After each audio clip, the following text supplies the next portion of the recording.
pag-asa at saan natin hinuhugot ang ating pag-asa kapag ka ang buhay natin walang kapag-apag-asa.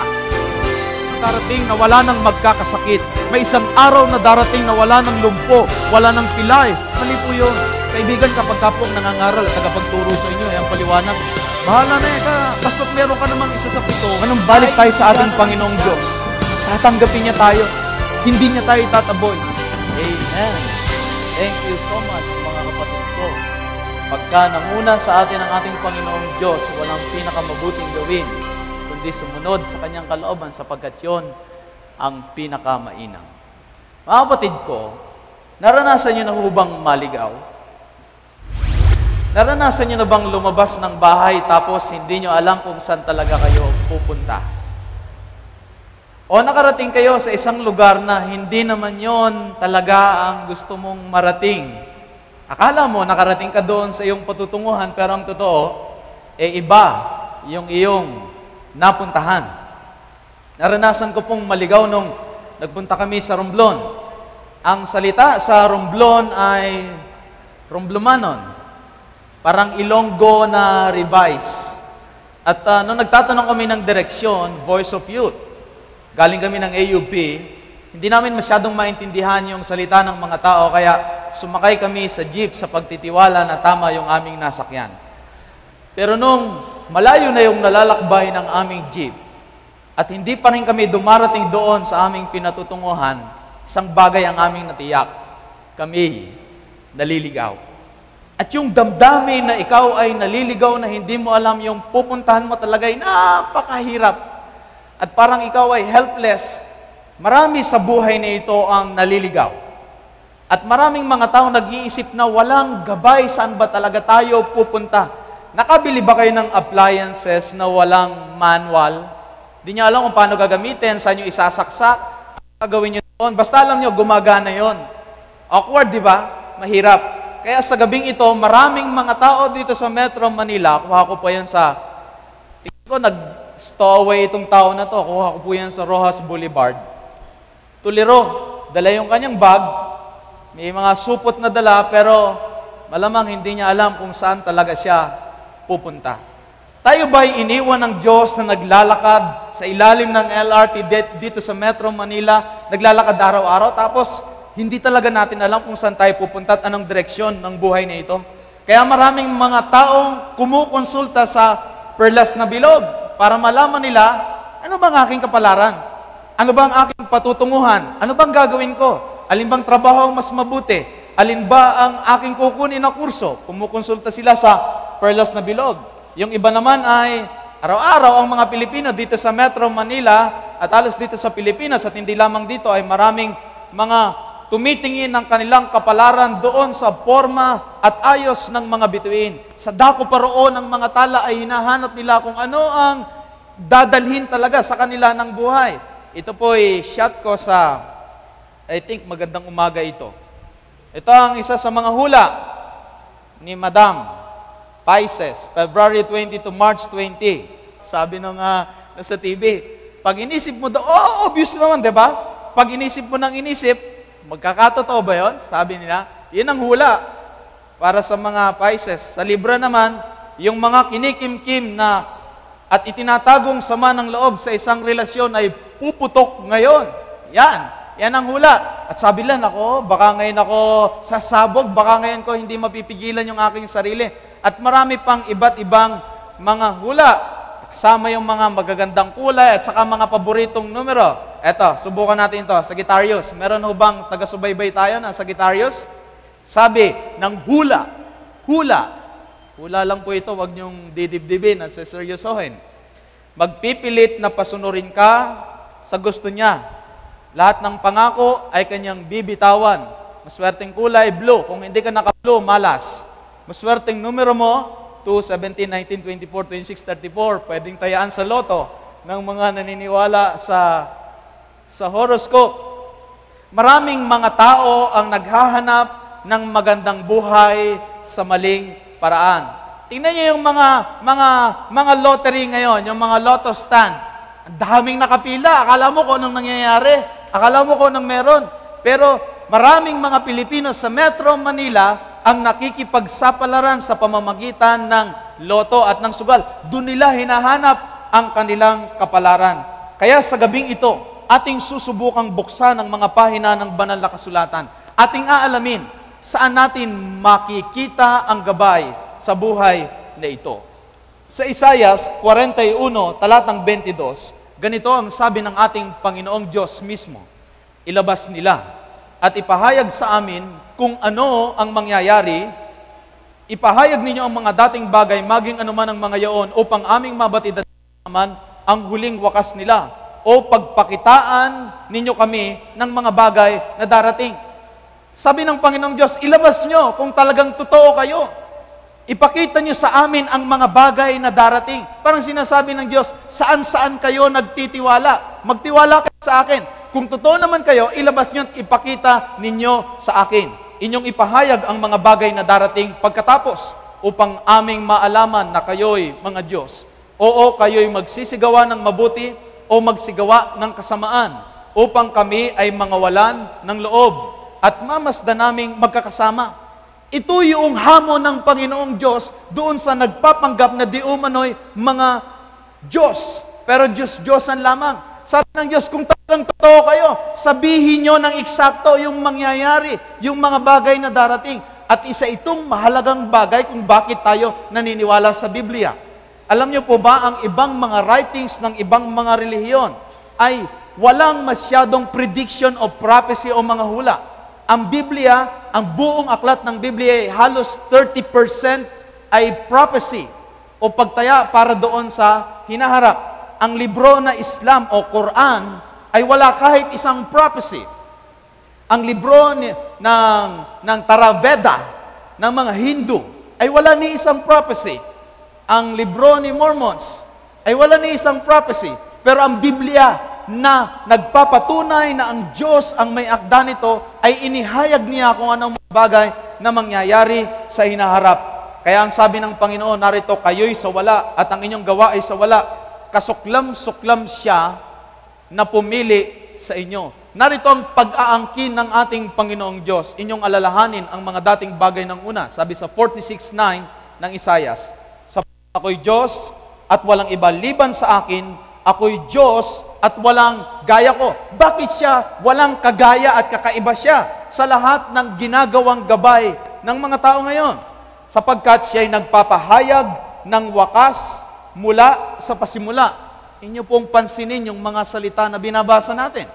Sabi ng Diyos, ako walang gaya ko. Bakit siya walang kagaya o natatangi?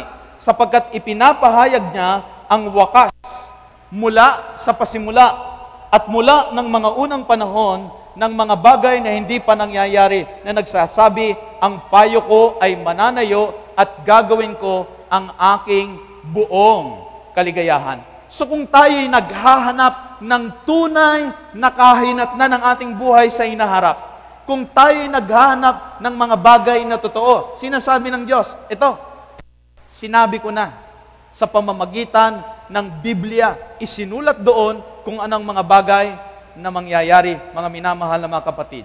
Pinakita na sa banal na kasulatan kung anong kahinatnan ng ating sanglibutan at paano ito magwawakas sa pamamagitan ng panaginip ni Haring Nabucodonosor sa Daniel Kapitulo 2. Ipinakita na sa pamamagitan ng mahabang hula ng tinatawag natin na 70 prophetic weeks o 490 literal years sa Biblia kung ano ang eksaktong panganakan ng Panginoong Hesus, kailan siya ipapako at kailan ipapangaral sa mga hintil. Halos napakaraming taon bago ito eksaktong mangyari, ay eksakto na inihula o sinabi sa banal na kasulatan. Ang ating Biblia ay hindi basta-basta Biblia, mga kaibigan at mga kapatid ko. Ang Biblia ay super Bible sapagkat yung mga nakasulat dito ay tunay na nangyayari sapagkat inihayag na ng ating Panginoong Diyos sa kanyang iba't ibang mga propeta. At ang banal na kasulatan ay pinatutunayan hindi lamang ng basta pag-aangkin natin sa kasaysayan. Pinatutunayan ito ng napakaraming mga archaeological findings. Pinatutunayan ang kasaysayan at ang authenticity ng sinasabing mga kwento sa banal na kasulatan o sa Biblia. Marami ding ikinuwento sa libro ng Mormons na kung ano-anong mga di-umano'y mga gera at mga pangyayari. Pero hanggang ngayon ay walang archaeological facts to support yung kanilang inaangkin na di-umano ay mga nangyari. Ngunit ang banal na kasulatan ay pinatutunayan araw-araw sa mga paghukay dun sa Middle East sa pamamagitan ng iba't ibang mga nahuhukay nila ng mga katibayan ng katunayan ng banal na kasulatan. Bakit ko sinasabi ito sa inyo ngayong gabi, mga kapatid? Ang sabi ng Panginoon sa John 14:29, "At ngayon ay sinabi ko sa inyo, bago mangyari, upang kung ito'y mangyari, ay magsisampalataya kayo." Sa akin pong pagdadalaw bilang batang pastor, marami ako nakakausap, sabi nila, hindi ako naniniwala niyan sa Bible. Gawa-gawa lang yan ng tao.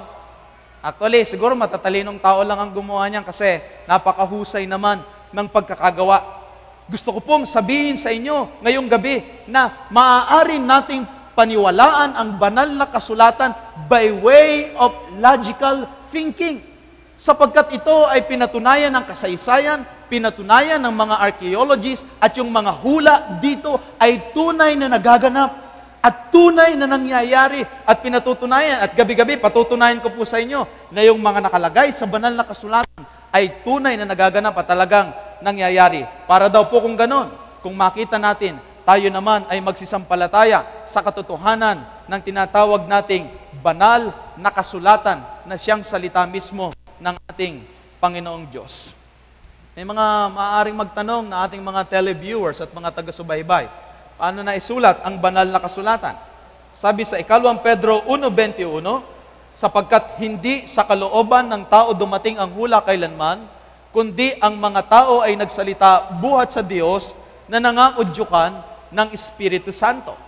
So ang banal na kasulatan po ay nasulat sa pamamagitan ng pag-udyok ng banal na Espiritu sa mga tao na sumulat nito.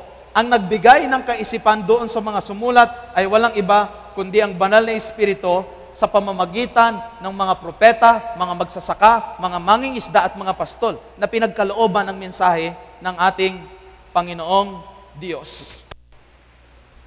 Ang layunin ng Biblia ay upang ipakilala ang tagapagligtas. Yan ang sabi sa 2 Tito 3:15. "At mula sa pagkasanggol ay inyong nalalaman ang mga banal na kasulatan na makapagpapadunong sa iyo sa ikaliligtas sa pamamagitan ng pananampalataya kay Kristo Jesus." Ngayon maraming aklat na pwedeng makapagpadunong sa atin. Kung gusto mong matuto ng piano, di magbasa ka ng libro ng piano. Kung gusto mo ng arkitekto, magbasa ka ng mga libro tungkol sa architecture. Kung gusto mong maging mahusay na ininyero, magbasa ka ng mga libro tungkol sa ininyero. Pero tanging ang Biblia lamang ang nagtuturo na ang idudulot nito sa tao ay ikaliligtas ng kanyang kaluluwa.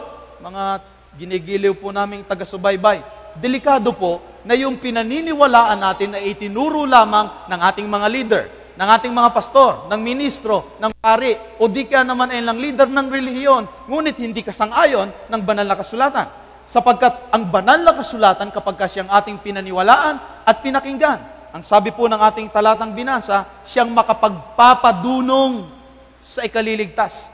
Kaya mahalaga po na pag-aralan natin ang banal na kasulatan. Siguro magtataas pa rin tayo ng dalawang kilay. Bakit namin kailangan paniwalaan at basahin ang banal na kasulatan? Una, ang Biblia po ay salita ng Diyos. Pangalawa, ang Biblia din ang nagsasabi kung saan nanggaling ang lahat ng bagay. Ang Biblia din ang nagsasabi kung saan tayo patungo. Yan ang sinasabi ng banal na kasulatan. May mga nagsasabi na para tayong putok sa buho at sabi nila ay kung saan-saan lang tayo galing. Ang version ng Pilipino dyan ay ang mga Pilipino daw, sang-ayon doon sa mga libro noong elementarya tayo, ay galing sa dalawang kawayan. Lumabas si Malakas at saka si Maganda. At bingo! Yan! Galing dyan ang tao sa dalawang kawayan. Kaya nauuso sa ating mga Pilipino ang, alam mo, Brad, putok ka sa buho. Ano yung putok sa buho? Yung buho, kawayan yon. Dahil itinuturo sa atin tayo ay parang mga putok sa buho. O di ka naman tayo daw ay likha ng isang malaking pagsabog. Nagkaroon ng isang malaking pagsabog. Ang tawag na ay Big Bang. Pumutok daw ng napakalaki doon sa kalawakan at pagkatapos na pumutok, ayun, nagkaroon ng nahiwalay yung liwanag, nahiwalay yung gabi, pagkatapos nagkaroon ng mga puno, nagkaroon ng mga hayop. Kaya sabi nila, ikaw galing ka sa putok. Naniniwala ba kayo na kayo galing sa kawayan? O di kaya naman kayo galing sa putok? Ang Biblia ang nagsasabi kung saan talaga tayo galing. Sabi sa Genesis 1:31, at nakita ng Diyos ang lahat ng kanyang nilikha at narito, napakabuti. Pwede ba namang basta sumabog lang pagkatapos naging mundo, naging bulaklak? Pwede bang itapon natin ang mga materyales ng aking laptop dito sa unan pagkatapos magiging laptop yan? Merong gumawa nito, merong nagdisenyo nito. At sinasabi ng Biblia na tayo'y lalang o likha ng ating Panginoong Diyos. Ang ating sanglibutan ay hindi tsansa. Ikaw ay nabubuhay ngayon hindi dahil ito'y tsamba lamang o basta ka lamang nalagay dito. May dahilan kung bakit ka nandito. May purpose ang ating buhay. May dahilan kung bakit buhay ka pa. Yan ay dahil sa ating Panginoon. Siya din ang nagpasibol, ang sabi sa aklat ng Heneses, sibulan ng lupa ng damo, pananim na nagkakabinhi, at punong kahoy na namumunga ayon sa kanyang pagkakahoy. Sa salita ng ating Panginoong Diyos, sumibol ang mga binhi dito sa sanglibutan, namulaklak at namukadkad ang mga bulaklak, at humalimuyak ang masamyo at masarap na amoy ng mga bulaklak sa parang, nagtayuan ang mga puno, at ay nakita ang napakagandang sanglibutan. Ang sabi ng banal na kasulatan, ito'y sa pamamagitan ng salita ng ating Panginoong Diyos. Yung mga nasa dagat kasama si Nemo, hindi po yan tsamba. Ito po ang sabi ng Biblia, bukalan ng sagana ang tubig ng mga gumagalaw na kinapal na may buhay. Lahat ng nakikita nyo sa dagat, lahat ng mga isda diyan, lahat ng mga magaganda na makikita nyo, samantalang kayo mag-snorkeling o scuba diving, hindi po yung putok. Hindi po yan basta lumabas dyan. Aking itinatayo dahan-dahan sa presentation sa gabing ito na ang buhay na taglay mo ngayon, kaibigan, ang mundong ating ginagalawan ay hindi tsamba. Meron tayong pinanggalingan. At ito, sangayon sa banal na kasulatan, ay ang ating Panginoong Diyos. Siyang may likha at may lalang ng lahat ng buhay na ating natatanaw at nakikita sa sanglibutang ito. Hindi. Kayo nga, subukan nyo nga magpaputok kung may lalabas na ganyan. Tingin ko kapag ka nagpaputok kayo ng napakalakas, kaibigan, baka po hindi ganyan ang lumabas, baka lalong mawasak ang ating planeta. Kagaya ng ginagawa nating pagpuputok sa bagong taon, di ba? Mga Pilipino, pag nagpaputok tayo na nagpaputok, distraction ang nangyayari. Paano mangyayari nagkaroon ng isang malaking putok pagkatapos nagkaroon ng napakagandang nagawa? Ang Diyos din ang naglalang ng mga hayop dito sa lupa. Ang sabi sa Biblia, bukalan ang lupa ng may buhay na kinapal. Ayon sa kani-kaniyang uri ng hayop at ng mga kinapal na umuusad. Lahat ng mga hayop na makikita niyan sa Manila Zoo o sa mga zoo dito sa Pilipinas, lahat ng mga hayop na maliliit hanggang sa pinakamalalaki, matutulin at mababagal, gumagapang at lumalakad o tumatakbo. Lahat ng yan, sangayon sa banal na kasulatan, ay nilikha ng ating Panginoon sapagkat ang sanglibutan ay sa Panginoong Diyos at lahat ng nananahan doon. Ito pa ang isang nagsasabi ng pinanggalingan ng sanglibutan. Sabi ni Darwin, tayo daw ay naging parang unggoy na nagmukhang unggoy na naging tao. Papayag ba kayo? Ganyan daw. Para ka daw unggoy, hanggang medyo unggoy, hanggang unggoy-unggoy, hanggang parang taong unggoy, hanggang tao na nag-iisip at gumagamit na ng tools, laging Homo sapiens, at yon si Dem, nagagawa na sa computer, may hawak ng mga camera, naging magaling daw at mga eksperto. Well, minsan may makikita kayong ganyan. Tingnan nyo nga yung katabi nyo, kung medyo kapani-paniwala yung sinabi ni Darwin na ganyan talaga. Iyan naman ng mga ganyan, mga rare cases lang talaga yan. Kaibigan, mga minamahal naming taga-subaybay, gusto naming ipaalala na hindi ka hayop, hindi ka galing sa hayop, at hindi ka dapat magugaling hayop sapagkat ikaw at ako ay galing sa ating Panginoong Diyos. Banal ang ating pinagmulan, banal ang ating Pinagmulan, walang iba kundi ang ating Panginoong Diyos. Kaya kung may mga taong umaasal ng unggoy, umaasal ng hayop, umaasal ng aso, umaasal baboy. Kaibigan, gusto naming ipaalala sa iyo, hindi ganon ang buhay. Sapagkat ang ating buhay na pinagmulan ay dalisay. Ang pinagmulan, ito'y galing sa ating Panginoong Diyos. Yan ang maliwanag na sabi ng Biblia. At sinabi ng Diyos, lalangin natin ang tao ayon sa ating larawan, ayon sa ating wangis.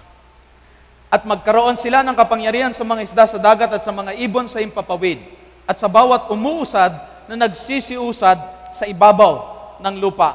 Ang tao, sangayon sa talatang ating nabasa, ay nilikha ayon sa larawan ng ating Panginoong Diyos. Kayo at ako ay nilikha ayon sa eksaktong larawan ng ating Panginoong Diyos. Yung larawan doon ay more on spiritual ang kanyang likas. Meron tayong kakayanan na magpasya sa ating mga isip at pumili ng mabuti at tama at paunlarin ang ating mga sarili. Yang mga cute na bata, maniniwala ba kayong galing sa putok yan? O yan ay mga putok sa buhay, napaka-cute at napaka-gaganda. Hindi ho yan galing sa unggoy, mga minamahal na mga kaibigan at mga taga-subaybay. Ikaw, hindi ka po galing sa unggoy. Tayo galing sa ating Panginoong Diyos. Yan ang bata na yan, nagtataka siya kung ano ba yan. Kambal niya ba yan yung manika niya? Hindi ho nila lang sa kanyang larawan yan. Yung mga bata na mga cute, napakaganda, yan ho ay nilikha sa larawan ng ating Panginoong Diyos. Yan ang sinasabi ng banal na kasulatan. Alam niyo ba, excited ako sapagkat ang banal na kasulatan, super Bible sa akin yan. Sapagkat ang nakalagay dyan, hindi yan hula-hula, hindi baka mangyayari o baka hindi mangyari. Pagka sinabi ng Diyos, may kapangyarihan yung salita ng ating Panginoong Diyos. Di ba sinabi niya, at sinabi ng Diyos, magkaroon ng sibulan ng mga gumagapang sa lupa. Anong sumunod na nangyari? Sabi ng Bible, at nagkaroon. Hindi naman sinabing ng Diyos na at sibulan ng mga gumagapang na mga hayop sa lupa at gumawa ang Diyos ng mga gumagapang sa lupa. No, hindi ganon. Yung salita lamang ng Diyos, may power na. Pag sinabi ng Diyos, mangyayari na agad. Wala na siyang gagawin. Dahil yung salita niya mismo, may kapangyarihan na. At maraming Kristiyanong dudang-duda sa Bible. Ayaw magbasa ng Bible. Halos hindi sumampalataya sa Bible. Mga kapatid, mga kaibigan, kung naniniwala ka sa salita ng Diyos, yung salita lang ng Diyos, may sarili ng kapangyarihan. Wala nang kailangan gawin ng Diyos. Sasabihin niya lang. Naalala niyo ba yung isang kapitan? Sabi niya, Panginoon, may sakit yung aking alipin na sa bahay. Sabi ng Panginoong Jesus, sige, puntahan natin. Anong sabi nung kapitan? Panginoon, wag na ho. Sabihin mo lang. Sabihin mo lang. Nananampalataya ako na siya'y gagaling. Ano nangyari? Sabi ng Panginoon, wala akong nakitang ganitong pananampalataya sa bayan ng Israel. Mga kapatid ko na nandito sa Manila Center, ganun pa ba ang ating paghawak sa salita ng Diyos na sabihin lang ng Diyos, hindi Kanya pababayaan, sabihin lang ng Diyos, naniniwala tayo. Problema pa ulit-ulit ang sinasabi ng Diyos, ano? Ako bahala sa iyo, hindi kita pababayaan. Titingala tayo sa langit. Pabayaan kaya ako ng Diyos? Totohanin niya kaya ang Kanyang salita? Ang salita ng Diyos ay ating mapanghahawakan. Ito higit sa aklat ng kasaysayan, higit sa aklat na naglalaman ng mga kaalaman. Ang Biblia, mga kaibigan at mga kapatid, ay salita ng ating Panginoong Diyos. Ang Biblia ay may kapangyarihan din upang mabago ang buhay ng mga tao. Sabi sa Juan 8:32, malalaman ninyo ang katotohanan at ang katotohanan ang magpapalaya sa inyo. Napakadelikado po na hinahanap natin ang katotohanan sa pamamagitan ng kung ano-anong mga tagapagturo at kung sino-sinong mga tagapagturo. Dapat po yung katotohanan ay sasaliksikin natin sa pamamagitan ng salita ng Diyos sapagkat ito ang magpapalaya sa atin, walang iba kundi ang salita ng Panginoong Diyos. May mga nakakausap ako at baka may nakakausap na din kayo. Sabi nila, Bible. Huwag kayong mag-Bible, nakakasira ng ulo yan. Alam mo, yung kapitbahay namin, sa patutunayan pa niya, yung kapitbahay namin nabaliw. Kababasa ng Biblia. Gusto ko sabihin sa inyo ngayong gabi, yung mga taong nag-aaral ng Biblia ay hindi mga nasisiraan ng ulo. Maganap kayo ng mga siraang ulo. Yun yung mga taong hindi man lamang nagbabasa ng Biblia at kinukutya pa ang Biblia. Pero ang pagbabasa ho ng Biblia ay inaalis tayo sa masamang buhay at itinuturo sa atin kung paano mabubuhay ng tama. Pinapalaya tayo mula sa ating mga bisyo at mga masamang gawi. Yan ang ginagawa ng banal na kasulatan sa ating mga buhay. Pagka sinabi mo, wa-effect naman sa akin, Pastor, yung Bible, hindi masyadong ma-epekto. Baka hindi mo naman binabasa. Baka mas mahaba yung panonood mo ng telenovela, o di kaya naman pagsusurf ng internet, o di kaya naman paglalaro ng kung ano-ano, at hindi sa pagbabasa ng Biblia. Ang salita ng Diyos ay may likas na kapangyarihan kapag ka pinag-aaralan, seryoso ng maraming mga tao. Ang salita ng Diyos ay buhay at makapangyarihan, lumalalang, espiritu at buhay, buhay at kalusugan. Ang salita ng Diyos ay kagaya ng isang palakol. Ito'y nakakakilala ng mga pag-iisip.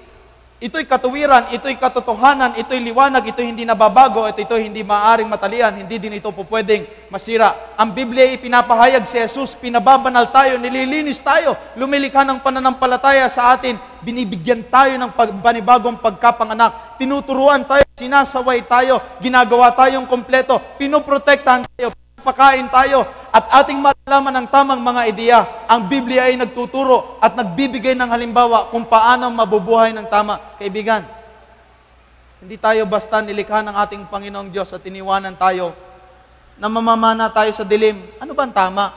Ano ba ang aking gagawin? Kung gusto mong malaman ng tama, madali lang. Itinuro ng ating Panginoong Diyos sa pamamagitan ng banal na kasulatan. Ano pa ang pakinabang natin sa pag-aaral ng banal na kasulatan? Kasi maraming mga tao ngayon, pag kumain sa bahay, di ba mag-Bible study tayo? Ang unang tanong ng mga tao, may pakinabang ba dyan? Pagka may crusade, may pakain ba dyan? Pagka walang pakain, di kami pupunta. Alam nga, ganun, no? May pakinabang ba ang pag-aaral ng Biblia? Mga ginigiliw naming taga-subaybay? Ito po ang sabi, sa Roma 15:4. Sa pamamagitan ng pagtitiis at pag-aliw ng mga kasulatan ay magkaroon tayo ng pag-asa. Sa pamamagitan po pala ng kasulatan ay maaari tayong maaliw at magkaroon tayo ng tinatawag nating pag-asa sa buhay na ito at pag-asa sa buhay na walang hanggan. Ano pa ang pakinabang natin sa pag-aaral ng banal na kasulatan? John 5:39. Saliksikin ninyo ang mga banal na kasulatan, sapagkat doon ay may buhay na walang. Sino po sa ating mga taga-subaybay ngayong gabi ang hindi mamamatay? At sino po ang nandito ngayon sa kapulungan na hindi mamamatay? Alam mo ngayon, pwede mo nang papalitan yung ilong, no? Pwede mo na din papalitan yung puso, kung mayaman-yaman ka. Kung may pera ka din, pwede ka din bumili ng kidney, papalitan mo din yung kidney mo. Yung kamay ngayon, napapapalitan na. Yung ngipin, napapapalitan. Yung buhok, napapapalitan. Yung paa, napapapalitan. Ano ba yung buong katawan mo, pwede mong papalitan. Pero kapag ka ba napalitan, hindi ka na ba mamamatay? Di ba yung naoperahan sa puso, nalagyan ng puso, namamatay pa rin? Di ba pag binigyan kayo ng bagong kidney, mamamatay pa rin kayo? Kaya yung banal na kasulatan ay lubhang halaga sapagkat itinuturo sa atin ang daan patungo saan? Sa buhay na walang hanggan. Sapagkat ang buhay natin sa sanglibutang ito ay sadyang tinatawag nating merong hangganan. At ang banal na kasulatan ang nagtuturo sa atin paano magkakaroon ng buhay na walang hanggan. Sa Pilipinas ho ngayon ay mayroong relihiyon na 908. Tama po ang inyong narinig. Ang reliyon ho ngayon dito sa Pilipinas, more than 900. Rehistrado sa sect. Merong Jesus is Lord, may Born Again, may El Shaddai, Pentecostal, Methodist, Baptist, Seventh-day Baptist, kung ano-ano ang mga relihiyon. Jesus is the Rock, Jesus is Foundation. Pero paano mo na malalaman yung tama? Di ba? Tataas natin yung 2 kilay natin. Daming tagapagturo. ang puporma, ang astig, ang gagwapo, at ang ganda ng setup nila. Siguro naman may nagsasabi na nga, siguro tama sila kasi marami sila eh. Siguro tama sila kasi marami namang naniniwala sa kanila. Paano natin hahanapin ngayon ang tama? Sabi ng banal na kasulatan, pakabanalin mo sila sa pamamagitan ng iyong katotohanan. Ang iyong salita ay katotohanan. Kung ano ang sinabi ng Diyos, yun ang totoo. Sapagkat ang Diyos ay totoo at hindi maaaring magsinungaling. Kapag ka ang leader ng inyong relihiyon, ang mga tagapagturo, kahit na charismatic, kahit na gaano kagwapo at kapogi, kapag ka ang itinuturo ay hindi salita ng Diyos at laban sa salita ng Diyos, hindi yan ang totoo. Kaibigan, kung naghahanap ka ng totoo, napakasimple lang. Pakabanalin mo sila sa katotohanan. Ang sabi ng ating Panginoong Hesus, ang salita mo ay katotohanan. Pagka Biblia, tigil tayo lahat. Dahil totoo yan. Diyos ang nagsasabi at hindi natin po pwedeng questionin. Kapag hinahanap talaga natin ay katotohanan, huwag kayo basta ma-entertain sa magagaling na tagapangaral. O di kaya naman ay sa magagandang bihis. Kapag naghahanap po kayo ng katotohanan, pakabanalin mo sila sa katotohanan. Ang salita mo, ang banal na kasulatan, ay katotohanan. Dapat nakabatay ang paniniwala at ang itinuturo sa mga turo ng banal na kasulatan sapagkat yan ang katotohanan. Milyon ng mga tao ang binago ang buhay dahil sa Biblia. Milyon ng mga sugapa sa alak at mga nagbibisyo ang nabago dahil sa pagbabasa ng Biblia. Mga pamilyang nasira, muling nabuo dahil sa pagbabasa ng Biblia. Ang Biblia ay nagdudulot ng kabutihan sa ating buhay. Katapusan, ang Biblia ay nagsasabi kung saan tayo patungo. Naalala niyo ba yung kanta? Team song namin ito nung graduation namin ng high school. Sabi, do you know where you're going to? Do you like the things that life is showing you? Saan ba tayo pupunta? Sabi ng ibang kumakandidato ngayon, may pag-asa pa, babangon. Ano bang mangyayari sa Pilipinas natin? Iigi ba tayo? Gaganda ba ang buhay natin? Ang Biblia ang nagsasabi talaga kung saan ba talaga tayo tutungo. Saan hahantong ang ating sanglibutan? Saan hahantong ang ating buhay? Ito'y inisa-isa na sa banal na kasulatan kung ano ang tunay na mangyayari. Sa aklat ni San Juan, Kapitulo 14, talatang 1 hanggang 3, ang sabi ng Panginoong Hesus, huwag mabalisa ang inyong puso, nanampalataya kayo sa Diyos, manampalataya rin kayo sa akin. Sa bahay ng aking ama ay maraming tirahan, kung hindi gayon ay sinabi ko sana sa inyo, ako'y paroroon upang maghanda ng dako para sa inyo. Kapag ako'y pumaroon at makapaghanda ng dako para sa inyo, ako'y muling babalik. Kayo ay aking tatanggapin sa aking sarili upang kung saan ako naroon, ay dumuon din kayo. Sinabi ng Panginoong Hesus, ang Metro Manila ay hindi mo ang tahanan. Ang sanglibutang ito ay hindi siya nating huling hantungan. Ang sanglibutang ito, sang-ayon sa mga salita ng banal na kasulatan, ay babaguin ng ating Panginoon at may inihanda siyang mas mabuting lugar sa bawat isa sa atin. Sangayon sa mga salita ng banal na kasulatan, ang sanglibutang ito ay masusunog at masusupok sangayon sa 2 Pedro, Kapitulo 3, talatang 8, patuloy hanggang 11, at aklat ng Apokalipsis, Kapitulo 20, talatang 9 hanggang 11. At magkakaroon at lalalang ang Panginoong Diyos ng bagong langit at bagong lupa. Yan ang itinuturo ng banal na kasulatan. Kaya pala napaka-lao ng mga panahon. Pinagtatakhan ko, maraming mga tao na itinataya ang kanilang buhay, alang-alang sa banal na kasulatan. Maraming mga tao na ang kanilang kinabukasan, ang kanilang pangarap at ang kanilang buhay mismo ay itinaya nila alang-alang sa mga katotohanan na nasumpungan nila sa banal na kasulatan.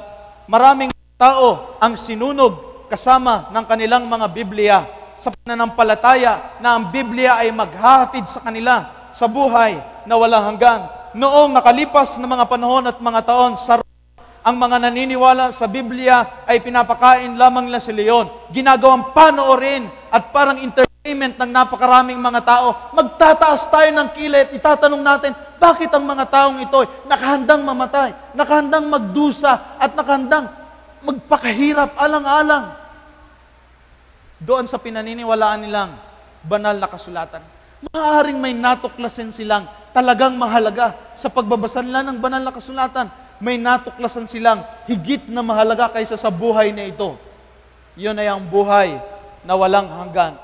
Kaya naman hindi nila inilentanan na isakripisyo ang pansamantalang buhay na ito alang-alang sa mas magandang buhay na darating na ipinangako ng salita ng Diyos na pinatunayan ko sa inyo sa simula pa lang ng pag-aaral na ito na hindi sumasablay, hindi nagmimintis, ang salita ng Diyos ay subok at tunay at ating tiyak na mapagkakatiwalaan. Kaibigan, yan ang banal na kasulatan. Yan ang Biblia. Maaari nating maitaya ang lahat sa atin, alang-alang sa salita ng Diyos, sapagkat ibabalik niya tayo sa tunay na layunin ng paglalang. Ito ay ang pagsunod sa kanyang banal na kalooban. Darating ang panahon, sabi sa Amos 8:11, ang araw ay dumarating, sabi ng Panginoong Diyos, na ako'y magpapasapit ng kagutom sa lupain, hindi kagutom sa tinapay o kahuhan man, dahil sa tubig, kundi sa pagkarinig ng mga salita ng Panginoon. At sila'y magsisilaboy sa dagat at mula sa hilagaan hanggang sa silangan. Sila'y magsisitakbo ng parot parito upang hanapin ang salita ng Panginoon at hindi masusumpungan. Darating ang panahon, mga kaibigan, na magugutom ang tao sa salita ng Diyos sapagkat siya nating gabay at siya nating pinakakailangan. Kaya habang may panahon pa tayo, saliksikin natin ang salita ng ating Panginoong Diyos. Kaya palang sabi ng Panginoong Jesus sa Apokalipsis 1:3, mapalad ang bumabasa at nangakikinig at tumutupad ng mga bagay na nangasusulat sapagkat ang panahoy malapit na. Kaibigan, gusto niyo hubang maging mapalad? Kapag ka hindi ka mapalad, ikaw ay sawim palad. Saan niyo gusto? Doon sa mapalad, sa kapuspalad, sa walang palad, sa sawim palad, o doon sa mapalad? Paano ang isang tao ay magiging mapalad? Mapalad ang tao na bumabasa, pagkatapos nakikinig, at hindi lamang binasa at napakinggan, tinutupad ang mga bagay na nasa banal na kasulatan sapagkat ang panahon ay malapit na. Meron pa rin mga tao na, ayaw ko niyan. Ayaw ko ng banal na kasulatan. Alam ko po na matalino kayo at kayo'y nag-iisip. Kayo po ang magpasya sa gabing ito sapagkat ang Panginoon ay nag-iwan ng gabay natin sa buhay. Nag-iwan siya ng ating manual kung paano tayo mabubuhay at paano natin malalaman ang katotohanan. Ito'y sa pamamagitan ng banal na kasulatan.